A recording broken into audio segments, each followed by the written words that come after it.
Headlines daily HD news. नगर निगम जल संवर्धन एवं संरक्षण को लेकर खुद की पीठ थपथपाते हुए काफी प्रचार प्रसार करती है, किंतु वास्तविकता इससे कोसों दूर है। शहर में ऐसे अनेक प्राचीन कुएं और बावड़ियां हैं जिन्हें नगर निगम के भ्रष्टाचार पूर्ण रवैये के चलते समाप्त प्रायः कर दिया गया है। यदि इनको और बावड़ियों को ठीक से संरक्षण और संवर्धन किया जाता तो आज भी शहर के अनेक क्षेत्रों में 365 दिन भरपूर पानी मिलता, किंतु नगर निगम के भ्रष्टाचार पूर्ण रवैये के चलते इन कुओं और बावड़ियों को जानबूझकर खत्म कर दिया जा रहा है, क्योंकि इन स्रोतों से यदि पानी मिलता तो शहर में बोरिंग कम होते और नर्मदा के जल की भी आवश्यकता कम होती, किंतु ऐसा होने पर भाजपा के संरक्षण में कागजों पर होने वाला भ्रष्टाचार नहीं हो पाता। इसलिए सोची समझी साजिश और रणनीति के तहत शहर के सभी पुराने कुओं और बावड़ियों को खत्म कर दिया गया है। कई कुओं और बावड़ियों में तो ड्रेनेज लाइन तक मिला दी गई है, इनमें कूड़ा करकट डाला जा रहा है। प्रदेश कांग्रेस सचिव एडवोकेट प्रमोद कुमार द्विवेदी ने मीडिया से चर्चा में बताया कि नगर निगम 20 वर्षों से यह खेल अपने स्वार्थ के लिए कर रही है। भाजपा नेता ललित पोरवाल, कैलाश विजयवर्गीय, उमाश्री शर्मा, मालिनी गौड़ सहित अन्य नेताओं के खासे लोगों ने इस तरह के खेल किए हैं।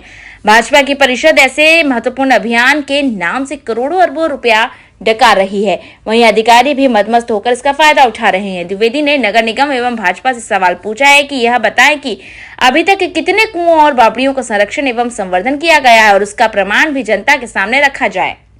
इंदौर नगर निगम के द्वारा प्रतिवर्ष करोड़ों रुपए इस प्रकार से कुएं को संवारने, संरक्षण करने के नाम पर खर्च किए जाते हैं। आपके सामने ये कुआं है, मल्हारगंज की लाल बावड़ी है, मामा जी की बावड़ी है, बख्शीबाग की बावड़ी है।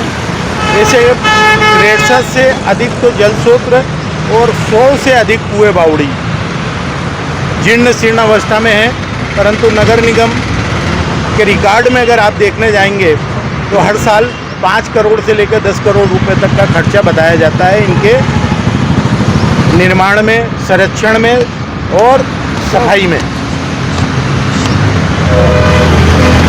इस प्रकार से आप देख सकते हैं कि इन कुओं का उपयोग किया जा सकता है, भले पानी पीने के योग्य न हो परंतु अन्य योग्य में तो किया जा सकता है। अब आपने खुद ने देखा कि इसके अंदर ड्रेनेज की लाइन मिला रखी है।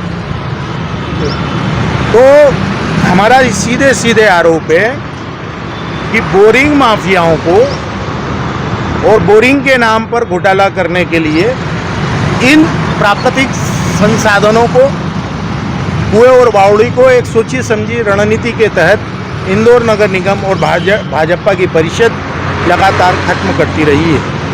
बोरिंगों के नाम पर जो घोटाले हुए हैं कि नेताओं के, भारतीय जनता पार्टी के नेताओं के घरों में बोरिंग चले गए हैं सरकारी, और कुछ कागजों पर बोरिंग हुए हैं, नलकूप घोटाले हुए हैं। इन कुएं और बावड़ी के सफाई के नाम पर जो घोटाला हुआ है वो परिभाषित करता है कि अगर ये सही ढंग से साफ कर दिया गया तो इनका पानी लिया जाएगा और उसके कारण नर्मदा पर भार कम पड़ेगा। नर्मदा पर भार कम पड़ेगा तो घोटाला कम होगा। अगर इससे पानी साफ मिलने लगेगा तो बोरिंग कम होंगे। बोरिंग कम होंगे तो कागजों के बोरिंग जो होते हैं और कागजों पर भी सिमट जाते हैं और भारतीय जनता पार्टी के नेताओं में कुछ बोरिंग उनके घरों में चले जाते हैं। यह सब पूरी धांधली समाप्त हो जाएगी। मेरा स्पष्ट आरोप है 20 साल के अंदर भारतीय जनता पार्टी की परिषद ने जीर्णोद्धार के नाम पर खेल और खेल किया है। तो सबसे बड़ा आरोप तो मैं आपको के सामने ये लगा रहा हूँ कि आप कमिश्नर कार्यालय जाएं।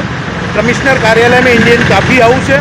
इंडियन कॉफ़ी हाउस के कैंपस के अंदर आप जब जाएंगे तो एक पुरानी बावड़ी को इंडियन कॉफ़ी हाउस वाले ने ड्रेनेज डाल करके और पैक करके उपयोग में ले रहा है ड्रेनेज चेम्बर के रूप में।